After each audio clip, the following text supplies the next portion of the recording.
नहीं खरीदा।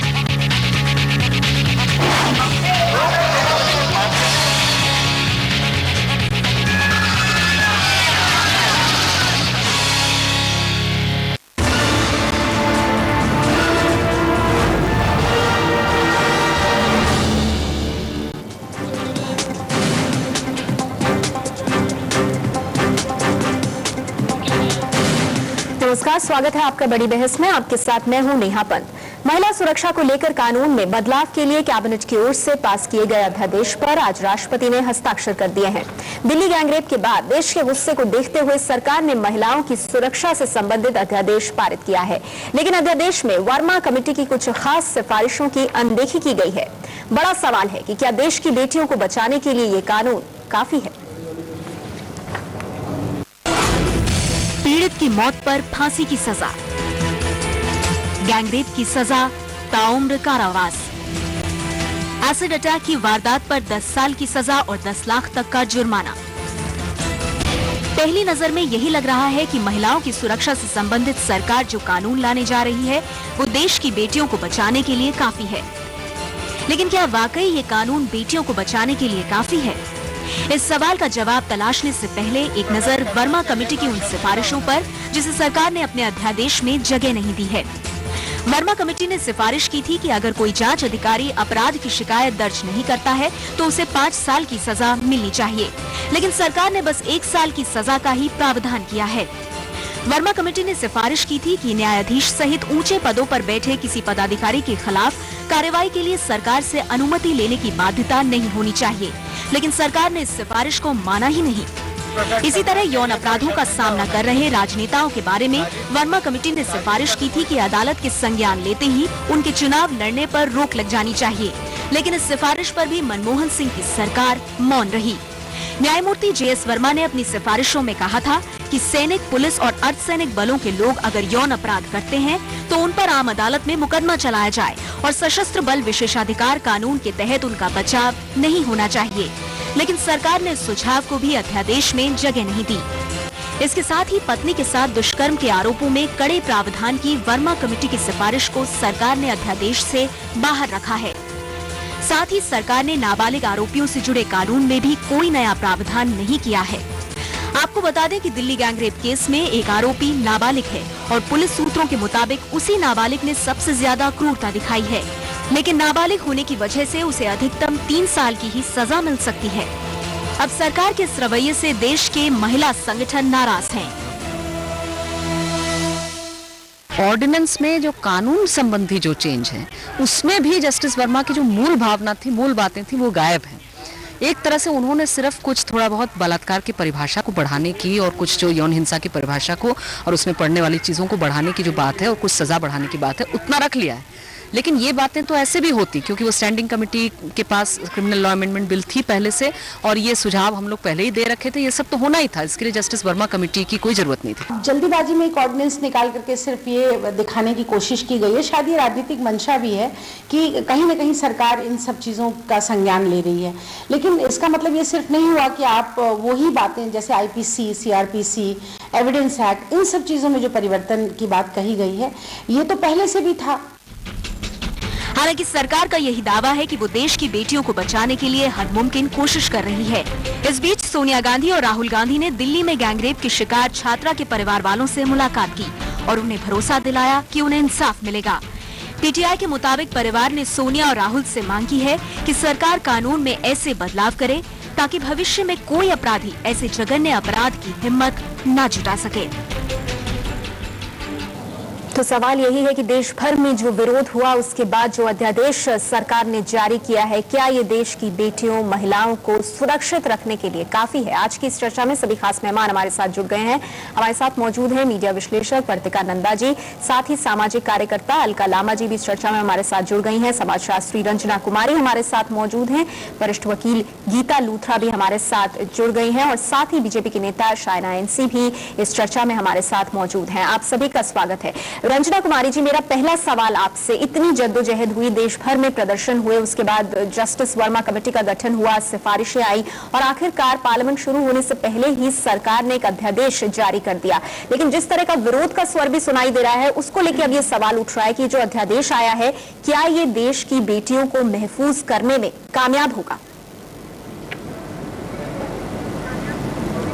नहीं, देखिए, बहुत ही सीमित ढंग से कुछ सुझाव जो बड़ी आसानी से हो सकते थे और जिनके बारे में पहले से कहा जा चुका था, उन सुझाव को ही सिर्फ इसमें शामिल किया गया।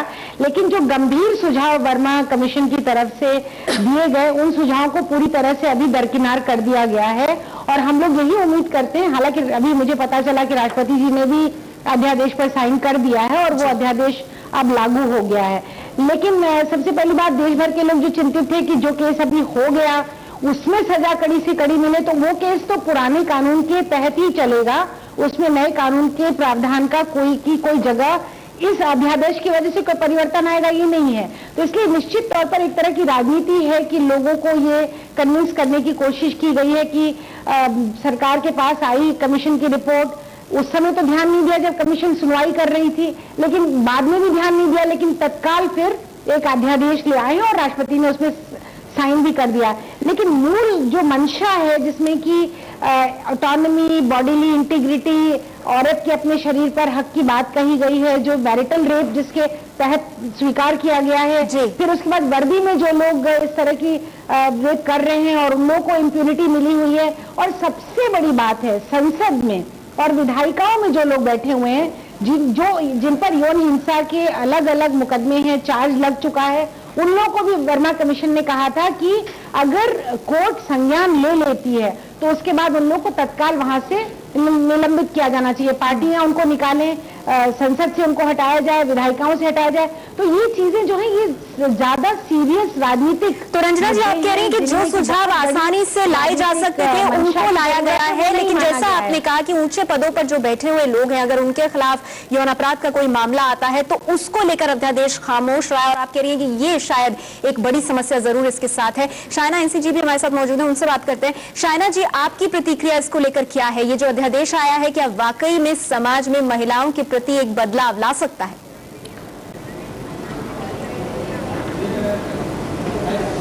देखिए, ये एक कदम आगे तो जरूर है, क्योंकि हम स्वाभाविक रूप से यही कहते हैं कि कानून का कोई खौफ नहीं था। ये ऑर्डिनेंस के माध्यम से जो बहुत ही गंभीर अत्याचार हैं तो उनको सजाए मौत जरूर मिलेगी, लेकिन बहुत सारे प्रश्न चिन्ह हैं। सबसे बड़ा प्रश्न ये है कि मैरिटल रेप को क्यों नहीं इंक्लूड किया है ये एम्बिट में।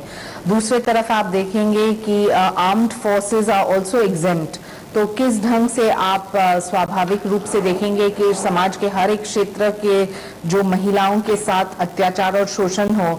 आज ही मैं पढ़ रही थी न्यूज़पेपर्स में कि इतने सारे केसेस हैं जहां लड़की को अपने शादीशुदा घर में इतने सारे परेशानियों से झेलना पड़ता है, और इतने सारे केसेस ऑफ सुसाइड जहां ये these cases go totally unnoticed. तो मुझे लगता है कि कहीं ना कहीं इसके ऊपर भी चर्चा होनी चाहिए थी। और जहां तक सवाल है जुवेनाइल्स का, हम सभी ये चर्चा के ऊपर चर्चा कर रहे हैं कि किस ढंग से ये एज 18 से 16 तक लाने की आवश्यकता है, क्योंकि it's not about age, it's about the atrocity committed. और बहुत सारे ऐसे क्राइम्स हैं जहां जिस ढंग से उन्होंने किया, जिस गंभीरता से की, तो मुझे लगता है कि इसके ऊपर भी चर्चा करने की आवश्यकता थी। जहां तक सवाल है कि इसके बाद क्या, सिर्फ एक ऑर्डिनेंस से सब चीज की समस्या का हल होगा, या फिर सही ढंग से पुलिसिंग, सही ढंग से रिपोर्टिंग, एफआईआर दर्ज करना, एविडेंस पेश करना, जो एक सिस्टमैटिक कलेक्टिविटी जहां कोर्ट्स को फास्ट ट्रैक कोर्ट से सजा देनी चाहिए। आज मैं पढ़ रही थी कि केरला का एक केस है जहां एक गैंग रेप के बाद 17 साल बाद आज ये मैटर आया है सुप्रीम कोर्ट में।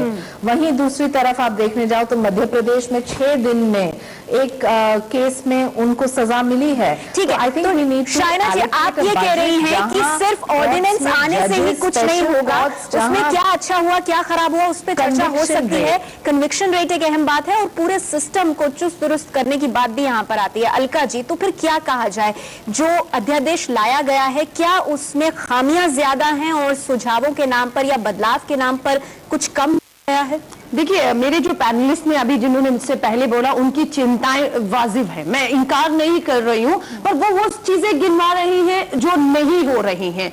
हमें जो हो रहा है वो हमें गिनाना पहले है। और बिल्कुल जब ये अध्यादेश, अब जैसे रंजना जी ने कहा, राष्ट्रपति ने साइन कर दिया है और ये लागू हो रहा है और हम लोग इसे लोकसभा में भी लाएंगे, जब तो इस पर चर्चा होगी तब मुझे लगता है ये जो बातें कही जा रही है, जो होनी चाहिए थी, जो नहीं है, बिल्कुल उस पर संभावनाएं बनी रहेंगी। पर अब जरूरत है, कोई ये नहीं कह रहा, जिसे बहुत आशावादी तरीके से कहना चाहिए था, कि बहुत कम समय में बहुत ईमानदारी के साथ गंभीरता से जस्टिस वर्मा ने अपनी रिकमेंडेशन सरकार को दी और सरकार ने भी इंतजार नहीं किया कि बजट सेशन मार्च में आएगा तब इस पे हम, आप रख दीजिए इसको फाइल में दबा के, हम मार्च में इस पे चर्चा करेंगे। उन्होंने तुरंत इसमें अपनी गंभीरता को दिखाया है, जिसकी सराहना होनी चाहिए कि अध्यादेश लाके राष्ट्रपति के पास भेजा गया है और फांसी की सजा 80,000 रिकमेंडेशन जस्टिस वर्मा को भेजी, पर उसमें कहीं फांसी का जिक्र, कहीं उम्र कैद का जिक्र ही नहीं था। और वो सरकार ने एक कदम आगे बढ़कर उनको रिकमेंडेशन, जो एक कदम आगे बढ़ने की आप बात कर रही हैं, फांसी की या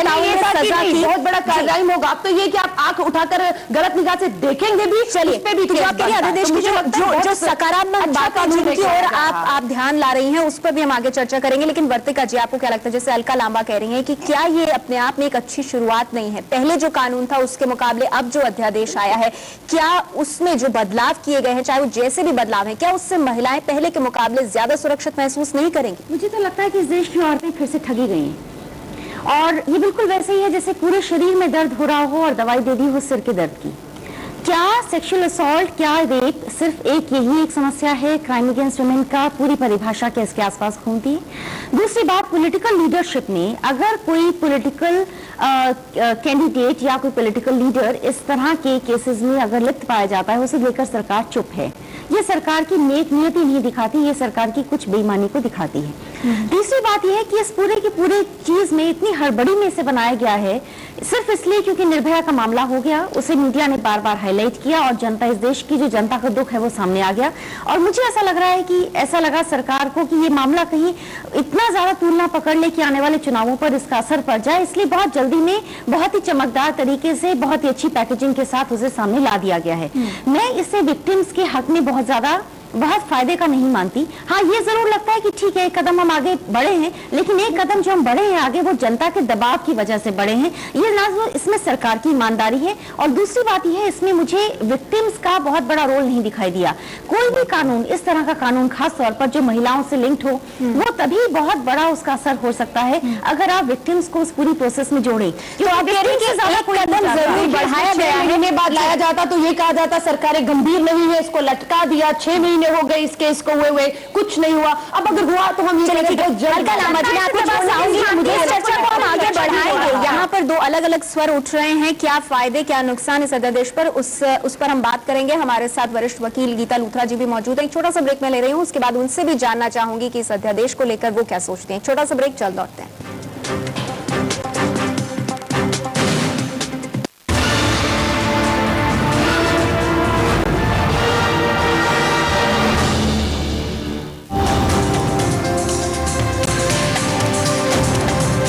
देख रहे हैं एबीपी न्यूज, आपको रखे आगे। लाइव डिबेट के प्रायोजक हैं Muthoot group, trust is a tradition, Mahindra, live young live free, बढ़ती का नाम जिंदगी, शुद्ध प्लस पान मसाला, तुम में भी मैं हूँ, होंडा कार्स बिकॉज।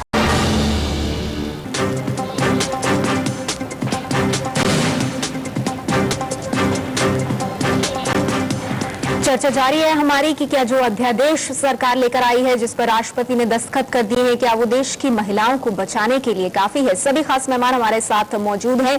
वरिष्ठ वकील गीता लूथरा जी भी हमारे साथ मौजूद है। गीता जी, आपने बाकी जो मेहमान हैं उनको सुना, उनकी राय सुनी, आप इस कानून को लेकर, इस अध्यादेश को लेकर क्या सोचती हैं? क्योंकि इसमें एक बड़ी चीज ये भी उठ रही है कि नाबालिगों का जो आरोप इसमें सामने निकल कर आता है, उसको लेकर कानून में कोई बदलाव नहीं किया गया है, जबकि दिल्ली गैंगरेप में जो छठा आरोपी है वो नाबालिग है और सबसे ज्यादा क्रूरता भी उसी ने दिखाई थी। ये भी पुलिस सूत्रों के हवाले से जानकारी मिली। लेकिन ये जो अध्यादेश आया उसमें इस अहम बात पर बिल्कुल चुप्पी साध ली गई। देखिए, ये जो ऑर्डिनेंस आ रही है, ये ऑर्डिनेंस सेक्सुअल असॉल्ट के बारे में है, ये जुवेनाइल जस्टिस एक्ट के बारे में नहीं है। इसलिए इस अमेंडमेंट में हम वो वाली अमेंडमेंट्स नहीं सोच सकते। अगर हम उनको सोच भी रहे हैं जो जुवेनाइल की एज और जुवेनाइल की एज की परिभाषा के बारे में हो। अब यहाँ देखें कि ये सेक्सुअल असॉल्ट की जो इन्होंने अमेंडमेंट सजेस्ट की हैं, जो ऑर्डिनेंस सजेस्ट कर रहा है, उसमें क्या खामियां हैं और क्या अच्छाई है। तो सबसे पहले तो मैरिटल रेप को इन्होंने इंक्लूड नहीं किया। मुझे ये लगता है कि सबसे पहले कोई ऐसी चीज नहीं थी जो आप 21 फरवरी जबकि पार्लियामेंट असेंबल करती है उसके बाद नहीं कर सकते थे। और इतनी जल्दीबाजी क्यों, ये एक सवाल उठता है। दूसरी बात है, मैरिटल रेप को क्यों नहीं इंक्लूड किया जाए। उसका एक ही कारण हो सकता है कि मैरिटल रेप में अब्यूज का चांस बहुत है, तो आप उसके लिए कोई प्रोटेक्शन मैकेनिज्म करिए।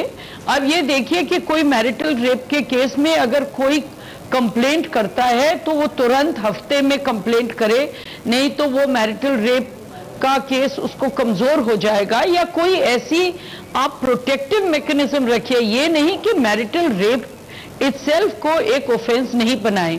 आप 2-3 कानून में परिवर्तन लाएंगे, फिर कुछ साल बाद कुछ और विद्रोह होगा, फिर आप 2-3 परिवर्तन लाएंगे, ये बात सही नहीं है। एक्चुअली जो भी अमेंडमेंट्स लानी थी उनको सोच समझ के लानी थी और एक पूरी बकायदा इनैक्टमेंट होनी चाहिए जिसमें आप लाएं।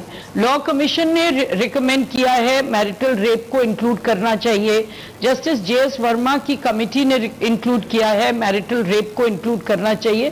तो हमको ये सोच समझ के कि क्यों नहीं इंक्लूड कर रहे, इसकी कोई डिस्कशन तो होनी चाहिए कि ऑर्डिनेंस आप तुरंत ले आएंगे। एक पब्लिक प्रेशर से हम कोई बनाना रिपब्लिक नहीं है जो पब्लिक प्रेशर की वजह से एक ऑर्डिनेंस ले आएंगे। ये अहम बात जो गीता लूथरा यहाँ पर कह रही है कि क्यों जल्दबाजी में क्या ये लाया गया। अगर लॉ कमीशन मैरिटल रेप को लेकर रिकमेंडेशन दे रहा है, जस्टिस जेएस वर्मा कमेटी ने सिफारिशें दी हैं, तो फिर ये चीजें अध्यादेश का हिस्सा क्यों नहीं है? देखिए, जो लोग विजय चौक पर थे, जो जंतर मंतर पे थे, जिनका एक आवाज थी कि फांसी होनी चाहिए, कैस्ट्रेशन होना चाहिए, तुरंत कानूनों में बदलाव लाइए, ये सब मांग उठ रही थी और ये महीने भर हो गया ये उठ रही थी। और अगर इस पे काम हुआ, अब अगर बहुत जल्दी कर दिया। जो विजय चौक पर थे, जो मांग कर रहे थे कि ये बदलाव तुरंत और जल्द होना चाहिए, अब वो हो रहा है। तो अब हम ये कह रहे हैं कि अब ये बहुत जल्दबाजी का कदम है। मुझे कदम उठाए गए हैं वो कितने प्रभावी हैं, जस्टिस वर्मा जा रहा है। नहीं, बिल्कुल प्रभावी है। और जहां तक जो कमियां आप गिनवा रहे हैं, मैं आपसे इत्तेफाक रख रही हूँ, लेकिन वो कमियों को 6 महीने के भीतर जो पार्लियामेंट में लाकर चर्चा करवाकर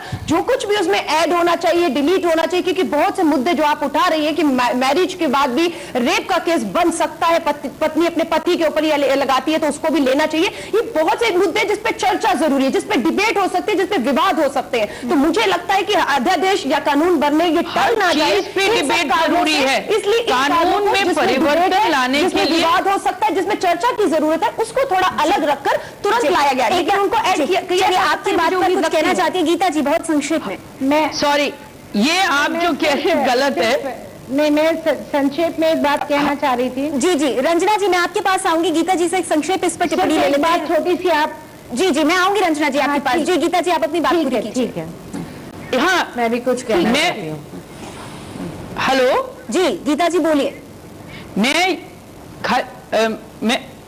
मैं ये कह रही हूँ कि कानून में जैसे आपने आर्म फोर्सेस का जस्टिस वर्मा कमेटी ने सजेस्ट किया, ये एक बहुत अहम और बहुत अच्छी सजेशन थी जो कि जिसको भी मेरे ख्याल इम्प्लीमेंट करना चाहिए। आप ये नहीं कह सकते कि 6 महीने किसी बात पे सोचना है पर इस पे हमको सोचना नहीं है। हर चीज को सोच समझ के हमको इम्प्लीमेंट करना है, चाहे हमको कानून, क्योंकि ये कानून रेट्रोस्पेक्टिव तो है नहीं, ये निर्भय के केस में नहीं अप्लाई करेगा, ये प्रोस्पेक्टिव कानून है। ना तो हमको इस कानून को वोट बैंक को देख के, ना हमको जो प्रोटेस्ट है उनको देख के इम्प्लीमेंट करना है, पर ये बहुत सोच समझ के 21 फरवरी दूर नहीं है। और देखिए आपकी 2, 3, 4, 5 जो भी सजेशन है, बार बार जो बात होती है चाहे वो निर्भया के केस में उस लड़की को न्याय नहीं मिलेगा या पुराने केसों में तो मैं आऊंगी आपके पास। ये साफ बात है कि जो मतभेद न्याय नहीं मिलेगा, दिखाई दे रहे हैं, गलत है। गीता जी जो आप कह रहे हैं ये नहीं लगाकर सॉरी कानून बनाया जाना चाहिए था कि निर्भय को न्याय नहीं मिलेगा। जी, हम इस पर आगे चर्चा करेंगे, कहना चाहते हैं मौजूद है, शाइना जी से भी बात करेंगे और हमारे साथ रंजना जी भी मौजूद है, वंदना वर्तिकानंदा जी भी मौजूद है, उनसे भी बात करेंगे। छोटा सा ब्रेक ले रहे हैं, जल्द लौटते हैं।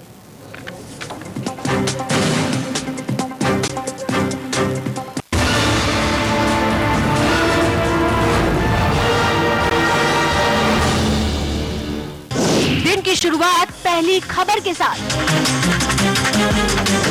नमस्कार, मैं हूं आपके साथ अमन चोपड़ा और मैं हूं आपके साथ शिवानी गुसाई और साथ ही हमारे साथ मौजूद है हमारी सहयोगी ज्योति तरेजा भसे। खबरों के नए तेवर के साथ हम हैं तैयार। कल सुबह 6 बजे से सिर्फ एबीपी न्यूज पर। को पुणे ने खरीदा है। अभिषेक नायर को पुणे ने करीब 3.5 करोड़ में खरीदा है। ब्रावो, हर्षल गेट्स, तरंगा और फिल जैसे बड़े क्रिकेटरों को किसी टीम ने नहीं खरीदा।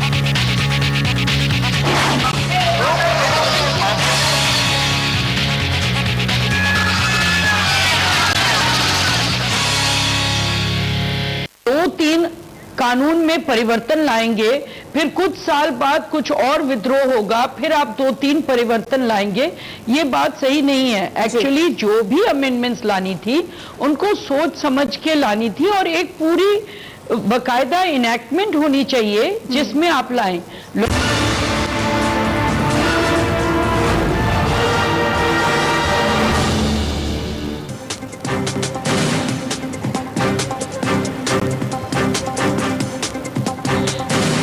चर्चा जारी है हमारी कि क्या नए कानून के बाद महिलाएं और सुरक्षित महसूस कर पाएंगी। सभी खास मेहमान हमारे साथ मौजूद हैं। रंजना जी, आप अपनी बात जरूर रखिएगा, लेकिन उसके साथ ही एक सवाल मेरा ये भी कि जो कमियां इस अध्यादेश में रह गई हैं उस पर तो सभी बात कर रहे हैं, लेकिन जो नई बातें इसमें शामिल की गई हैं, मसलन जस्टिस जेएस वर्मा की जो कमेटी है उसने डेथ पेनल्टी की बात बिल्कुल नहीं कही थी, उसे इसमें डाला गया है और ताउम्र सजा की बात भी गैंगरेप के दोषियों के लिए कही गई है।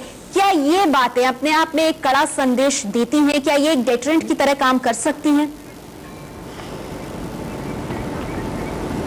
निश्चित तौर पर एक कड़ा संदेश इस अध्यादेश के बाद जाना चाहिए कि कोई भी रेपिस्ट 20 साल से कम जेल से बाहर नहीं निकलेगा और अगर कोर्ट तय करती है तो जिंदगी मतलब अपनी जिंदगी का आखिरी दिन भी उसको जेल में बिताना पड़ेगा। तो ये बात तो पूरे देश को पता चल जानी चाहिए इस अध्यादेश के बाद कि रेप करके अब आप बच नहीं सकते हैं और पूरी जिंदगी आपको जेल में ही कड़ी से कड़ी सजा भुगतनी पड़ेगी और आखिरी दिन तक जिंदगी के भुगतनी पड़ेगी। और दूसरी जो अच्छी बात हुई है वो ये कि जो ट्रैफिकिंग को अभी तक कानून के दायरे में अपराध के तौर पर नहीं माना जा रहा था और अब बाल दास्ता है, ट्रैफिक की गई जो लड़कियां लाई जाती हैं, तमाम हमारे गांव से गरीब घरों से लड़कियां ला करके शहरों में वेश्यालयों में बेच दी जाती हैं, इस तरह की बात को उन्होंने अपराध माना है और अगर पुलिस ट्रैफिकिंग में शामिल पाई जाएगी तो उसको भी आजीवन कारावास की सजा होगी। तो मुझे लगता है ये भी एक बहुत स्ट्रांग मैसेज इस अध्यादेश के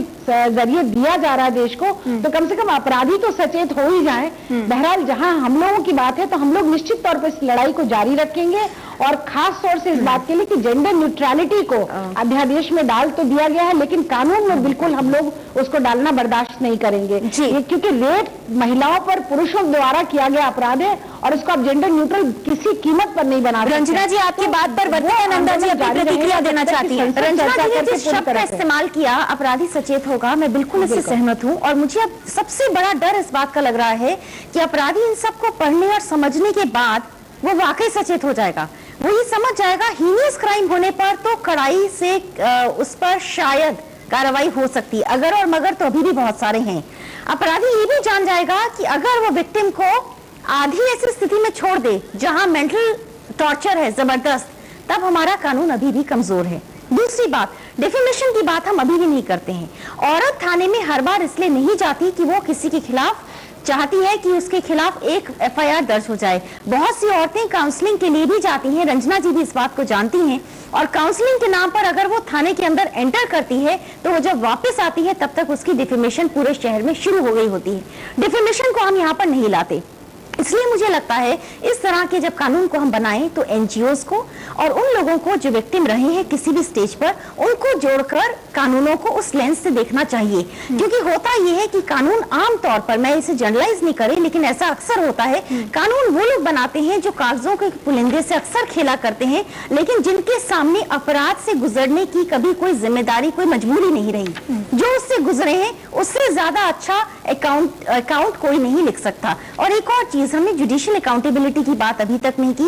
इस देश की जनता का विश्वास असल में सत्ता से भी उठा है और जुडिशरी से भी उठा है। अब हमें जरूरत ही है, ऑर्डिनेंस अगर आया है, जनता विश्वास तब करेगी जब हम कुछ पेंडिंग केसेस को जल्दी से शायद ईमानदारी से पूरा। लेकिन सवाल ये उठता है कि एक अध्यादेश के माध्यम से क्या आप इतनी सारी चीजों को साथ ला सकते हैं? क्या इस तरह की होलिस्टिक अप्रोच एक अध्यादेश के माध्यम से संभव है?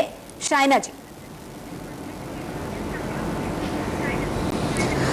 सबसे पहले तो मैं ये कहना चाहती हूँ कि ये जो आंदोलन आपने दिल्ली में देखा, जहाँ लोग बाहर आए, उनको एक आक्रोश था, मुझे लगता है कि सरकार को कहीं ना कहीं ये कदम उठाना ही चाहिए था और स्वाभाविक रूप से उन्होंने उठाया।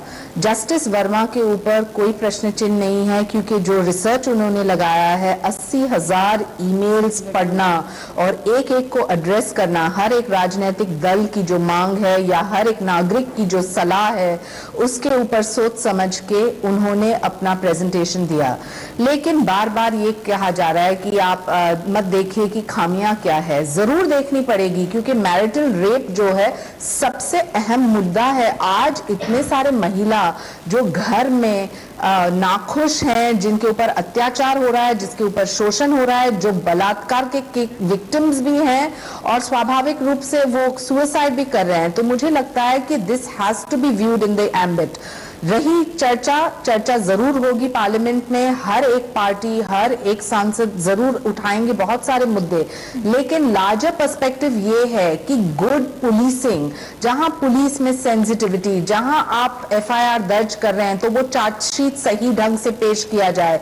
आप देखिए मुंबई के कीनन रूबिन केस, 1 साल बाद फास्ट ट्रैक कोर्ट होने के बावजूद वो केस की शुरुआत तक नहीं होती है। केरला का केस 17 साल बाद आज पहुंचता है सुप्रीम कोर्ट। मुझे लगता है कि लेजिस्लेटिव रिफॉर्म्स, जहां जुडिशरी हम देखें कि ज्यादा से ज्यादा फास्ट ट्रैक कोर्ट्स जो सिर्फ महिलाओं के साथ, महिला के अट्रॉसिटीज, रेप, बलात्कार, मॉलेस्टेशन, डोमेस्टिक वायलेंस के केसेस, इनके ऊपर फोकस करने की आवश्यकता है। नहीं तो एक ऑर्डिनेंस रहेगा, कानून का खौफ जो नहीं था, स्वाभाविक रूप से हम उम्मीद करते हैं कि अपराधी को अब लगेगा कि वो नहीं बच सकते हैं।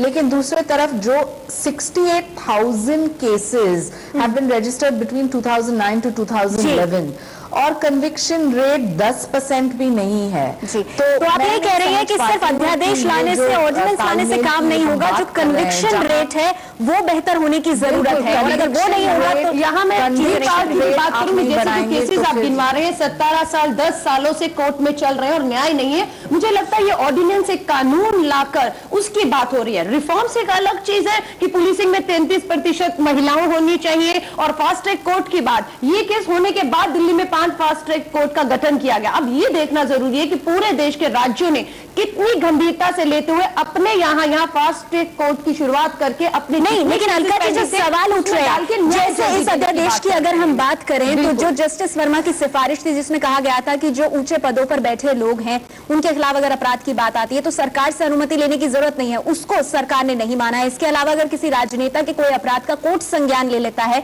तो उसको चुनाव नहीं लड़ना चाहिए, इसको सरकार ने नहीं माना है। अगर जुडिशियरी राजनीति से हूँ, मैं आपसे सवाल कर रही हूँ, राजनीतिक लोग हैं जो राजनीतिक पार्टियों में अगर उनके ऊपर तो बिल्कुल मुझे लगता है इसे गंभीरता से लेने की जरूरत है। लेकिन खाली पॉलिटिकल लोग अगर इससे बचते हैं, क्योंकि उसको पार्टी में नहीं है,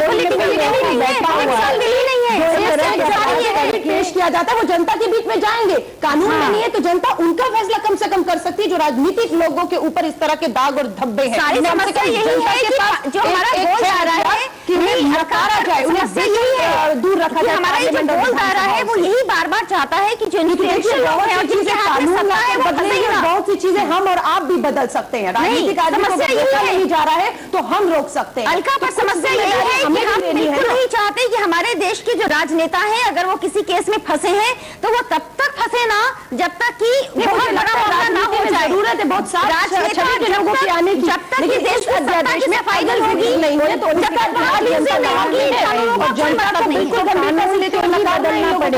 रंजना जी कह रही है कोई पॉलिटिकल पार्टी इसको लाना नहीं चाहेगी, कानून के माध्यम से इसको बदलना पड़ेगा, क्योंकि सवाल ये उठ रहा है कि जब एक मौका है सशक्त कानून लाने का तो लोगों इन चीजों को अध्यादेश से बाहर क्यों रखा गया है? अलका जी, लोग तो बाहर आए थे और दबाव के बाद ये अध्यादेश जो है सामने आया, लेकिन अगर इससे भी अभी भी कुछ अहम बातें इस अध्यादेश से बाहर रखी गई हैं तो फिर जिम्मेदारी किसकी बनती है? एक छोटा सा ब्रेक हम ले रहे हैं, जल्द लौटते हैं, चर्चा जारी है।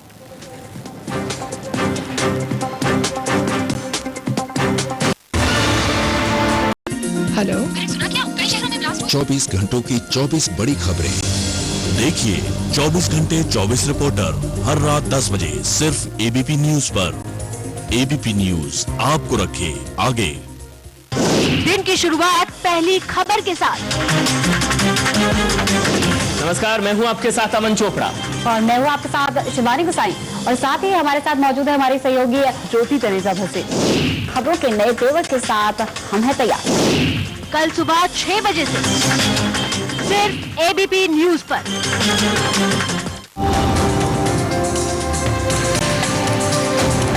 आप देख रहे हैं एबीपी न्यूज, आपको रखे आगे।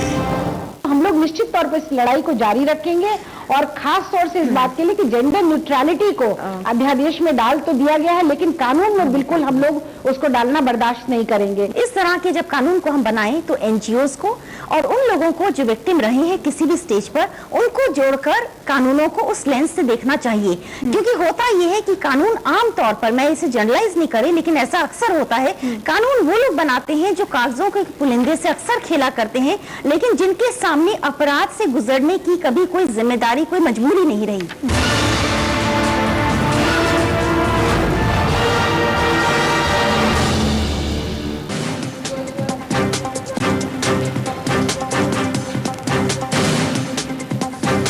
चर्चा जारी है हमारी कि क्या नए अध्यादेश से देश भर में महिलाओं की स्थिति सुधरेगी। सभी खास मेहमान हमारे साथ मौजूद है। गीता लूथरा जी, सभी ने बात की कि इस अध्यादेश में कमियां क्या है। मैरिटल रेप की बात की गई कि उसको किस तरह से इसका हिस्सा नहीं बनाया गया है, या फिर जेंडर न्यूट्रलिटी की जो बात यहाँ पर रंजना कुमारी जी ने की। लेकिन अब इसके बाद आगे का रास्ता क्या है? अध्यादेश आ गया, उस पर राष्ट्रपति के दस्तखत हो गए, क्या अब उम्मीद संसद की तरफ होगी?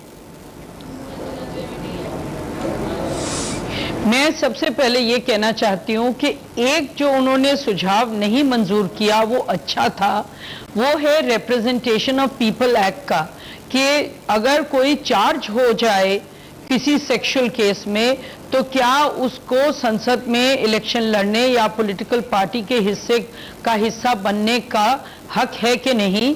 तो मैं उसके बारे में कहना चाहती हूँ कि रूल ऑफ लॉ ये कहता है कि जब तक कि कोई कन्विक्ट नहीं हो और अपील में हार नहीं जाए, उसको रिप्रेजेंटेशन ऑफ पीपल एक्ट के तहत इलेक्शन लड़ने का हक है। तो हम एक कानून जब ये बात कहता है सभी अपराधों के लिए, तो हम ये नहीं कह सकते कि एक अपराध के लिए कानून फर्क होना चाहिए। दूसरी बात, हम ये कह रहे हैं कि हमारे पास फास्ट ट्रैक कोर्ट होनी चाहिए, पर फास्ट ट्रैक कोर्ट क्या मर्डर के केस में नहीं होनी चाहिए? क्या डकैती के केस में नहीं होनी चाहिए? तो हम ये कहते हैं कि सबसे इंपॉर्टेंट बात है कि हर तरफ से फास्ट ट्रैक कोर्ट होनी चाहिए। तीसरी बात है कन्विक्शन की, कन्विक्शन रेट को बढ़ाया जाए। इससे हमको वापस जस्टिस जेएस वर्मा कमेटी की प्रपोजल्स पे जाना पड़ेगा कि पुलिस को थोड़ा और रिस्पॉन्सिबल, पुलिस की इन्वेस्टिगेशन को थोड़ा और साइंटिफिक, और जो लोग अपना काम नहीं करते उनकी क्रिमिनल लायबिलिटी के उनको भी 5 साल की सजा मिलेगी। जब तक कि हम अपने सिस्टम को, अपने इन्वेस्टिगेटिव सिस्टम को बढ़ाते नहीं हैं, कुछ और नहीं होगा। अब जहां रही संसद की, मुझे लगता है कि जो भी इस ऑर्डिनेंस में खामियां होंगी उनको हमको संसद में एक सब कमेटी में बैठ के पूरा विचार करके इसमें अमेंडमेंट्स देनी चाहिए, पब्लिक की अमेंडमेंट्स भी इनवाइट करनी चाहिए। पर सबसे इंपॉर्टेंट है, हमारा देश रूल ऑफ लॉ से जाता है, तो जो कुछ भी करें, चाहे हम उसमें 1 महीना लगाएं, 2 महीने लगाएं, 3 महीने लगाएं, हम बहुत सोच समझ के ये अमेंडमेंट्स लाएं। कोई रेप लॉ या सेक्सुअल असॉल्ट का लॉ ऐसा नहीं है जो हर 2 महीने में बदलना चाहिए। वक्त मिलेगा और फिर वहां पर बदलाव किए जा सकते हैं। और जो बात उन्होंने की, जैसे पुलिस सुधारों की बात है, सिस्टम को दुरुस्त करने की बात है, क्या ये सभी चीजें सिर्फ एक अध्यादेश के माध्यम से आप सुनिश्चित कर सकते हैं? तो पूरे सिस्टम के बदलाव की बात है।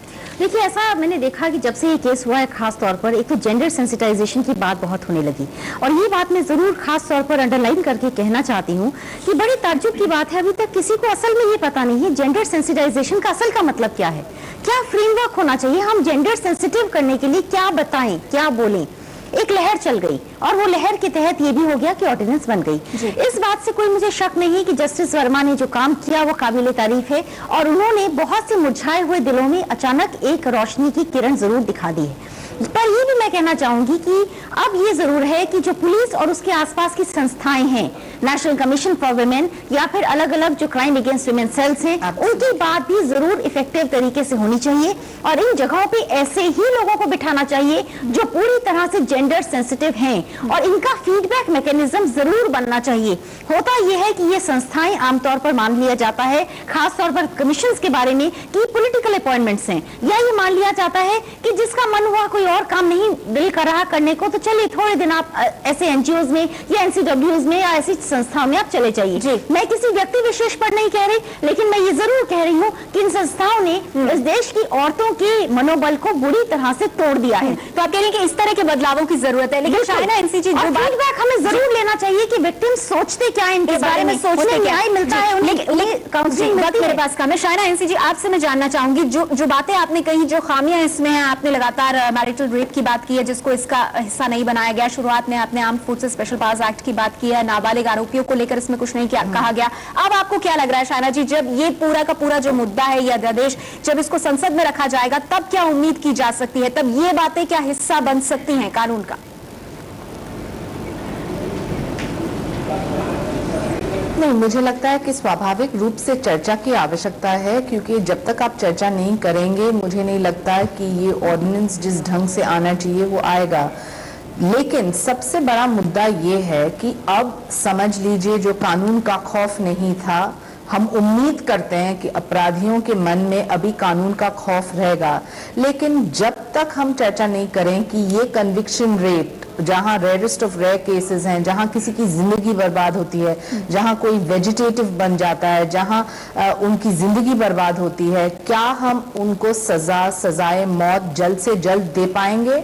उसके लिए चर्चा करने की आवश्यकता है कि police reforms, police proactiveness, government यानी कि सरकार की जो राजनीतिक इच्छा शक्ति की आवश्यकता है। आज हमने देखा है कि ये ऑर्डिनेंस आज एक लहर के माध्यम से जरूर आया है। एक तरफ एक आंदोलन आप देखते हैं, एक एजिटेशन देखते हैं, जो स्वाभाविक रूप से लोग के आक्रोश को एक ढंग से टैकल करने के लिए शायद ये ऑर्डिनेंस की सोच या विचारधारा उसके प्रमाण पे है, लेकिन वी वेलकम इट। और मैं नहीं मानती हूँ कि कोई भी लेजिस्लेशन जो महिला के प्रगति के लिए नहीं है या फिर महिला को सुरक्षित रखने के लिए नहीं है, कोई भी राजनीतिक दल इसको ओपोज नहीं करेगा, लेकिन जो इंक्लूड करने की आवश्यकता है, स्वाभाविक रूप से उसके ऊपर चर्चा की आवश्यकता है। मैं समझती हूँ कि जस्टिस वर्मा ने जो काम किया है बिल्कुल काबिल तारीफ है, क्योंकि जिस ढंग से उन्होंने हर एक सजेशन के ऊपर चर्चा की है, स्वाभाविक रूप से जस्टिस वर्मा ने तो अपना काम किया है, लेकिन उसको जब तब्दील किया गया उन सिफारिशों को अध्यादेश साल से 16 साल कितना इफेक्टिव है, वो भी एक सवाल बनता है। वक्त मेरे पास कम है शाना जी, इसलिए मुझे आपको रुकना पड़ रहा है। अलका जी, मैं आपसे जानना चाहूंगी, गीता जी आपके पास, लेकिन अलका जी उससे पहले आपसे जानना चाहूंगी, जो हर तरफ से आवाज उठ रही है कि क्या ये जल्दबाजी में किया गया है? ठीक है, ये थोड़ा बदलाव लेकर आ सकता है, लेकिन जिस तरह का कानून चाहिए उसके लिए अभी रास्ता बहुत लंबा है। देखिए, मैं फिर ये कहूंगी, हम ये नहीं कह रहे हमें बहुत कुछ और सब कुछ मिल गया है इस अध्यादेश के माध्यम से, पर मैं ये कहूंगी ये एक बहुत बड़ी जीत है उन लोगों की जो जंतर मंतर, इंडिया गेट, विजय चौक पर मांग कर रहे थे। ये उनकी बहुत बड़ी जीत है कि उनको गंभीरता से लेते हुए ये सब लाया गया है। और मैं फिर कहूंगी हमें आशावादी रहना है। हम वो महिलाएं टीवी चैनल पे आज आपके माध्यम से अपनी बात को उन महिलाओं तक पहुंचा रहे हैं जो सशक्त नहीं है, जो अभी शायद जानकार नहीं है। अब हमारा ये फर्ज बनता है कि जो अध्यादेश लाया गया है, जो कानून बन गए हैं, अब उसकी जानकारी हम ही महिलाएं उस आदि आबादी तक पहुंचाएं और उन्हें ये विश्वास उनके अंदर पैदा करें कि ये जीत नहीं हो सकती, लेकिन हम अपनी लड़ाई में कामयाब होते हुए दिख रहे हैं। तो एक विश्वास उसमें जगाए रहना पड़ेगा ताकि वो अपनी उम्मीदें नहीं हारे। और हमारी लड़ाई और जंग तो बहुत लंबी है, क्योंकि समाज की सोच भी बदलनी जंग लंबी है, लेकिन सवाल ये भी है कि ये नया अध्यादेश जो आया है ये संसद में भी पेश होगा, लेकिन कितना समाज में ये बदलाव लेकर आएगा, महिलाएं इसको लेकर वाकई में कितनी सुरक्षित होंगी, ये देखना होगा। आप सभी मेहमानों का बहुत बहुत धन्यवाद इस चर्चा के साथ जुड़ने के लिए। रुक रहे हैं कुछ देर के लिए, आगे देखिए आज की बात।